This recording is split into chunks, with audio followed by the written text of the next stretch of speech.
પ્રદેશ અધ્યક્ષ જગદીશ વિશ્વકર્મા અને સંગઠન મહામંત્રી રત્નાકરજીના માર્ગદર્શન હેઠળ જૂનાગઢના શ્રી ગિરનાર કમલમ કાર્યાલય ખાતે સૌરાષ્ટ્ર ઝોન 1નો સંયુક્ત પ્રશિક્ષણ અને અભ્યાસ વર્ગ સફળતાપૂર્વક યોજાયો હતો। મહાનગર અધ્યક્ષ ગૌરવભાઈ રૂપારેલિયાના યજમાનપદે યોજાયેલા આ વર્ગમાં જૂનાગઢ, અમરેલી, દેવભૂમિ દ્વારકા, પોરબંદર અને ગીર સોમનાથ જિલ્લાના પદાધિકારીઓ તથા કાર્યકરો મોટી સંખ્યામાં ઉપસ્થિત રહ્યા હતા। કાર્યક્રમમાં કે.સી. પટેલ, પ્રદીપભાઈ ખીમાણી અને પ્રદેશ મહામંત્રી અનિરુદ્ધભાઈ દવે સહિતના વક્તાઓએ પક્ષનો ઇતિહાસ, બૂથ પ્રબંધન, સોશિયલ મીડિયા, આઈ તેમજ લોકકલ્યાણકારી યોજનાઓ અંગે વિસ્તૃત માર્ગદર્શન આપ્યું હતું। અંતમાં તમામ કાર્યકરોએ સંગઠનને વધુ સશક્ત બનાવી પક્ષની વિચારધારાને જનજન સુધી પહોંચાડવાનો દ્રઢ સંકલ્પ કર્યો હતો। પંડિત દીનદયાળ ઉપાધ્યાય પ્રશિક્ષણ મહાઅભિયાન 2026 સમગ્ર દેશમાં વર્ષોથી જનસંઘના સમયથી શરૂ કરીને ભારતીય જનતા પાર્ટી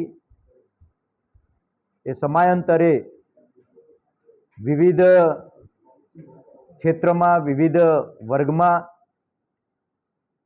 પ્રશિક્ષણનું કામ કરતી હોય છે અને એ પ્રકારે સમગ્ર દેશમાં આ અભિયાન એ શરૂ થઈ ગયું છે। અત્યારે મંડળ અને જિલ્લાના અભ્યાસ વર્ગ પૂર્ણ થયા છે।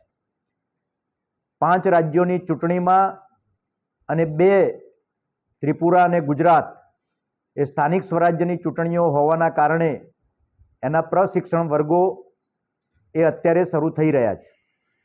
જે અનુસંધાને સૌરાષ્ટ્રમાં ગઈકાલે રાજકોટ મુકામે 9 જિલ્લાઓનો એક વર્કશોપ યોજાયો હતો।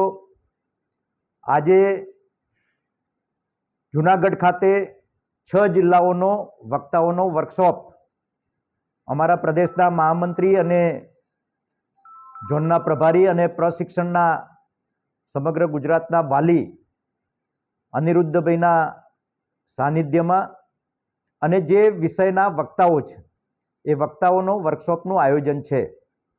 આજે જૂનાગઢ ખાતે 6 જિલ્લાના પ્રભારીશ્રીઓ, પ્રમુખશ્રીઓ, મહામંત્રીશ્રીઓ અને જે મંડળમાં વર્ગ થવાના છે એ મંડળના વર્ગના વાલી અને 7 વિષય એ 7 વિષયના દરેક જિલ્લામાં નક્કી કરેલા નિશ્ચિત કરેલા વક્તાઓ એ આજે ઉપસ્થિત અહીંયા રહ્યા છે અને આજે જે કંઈ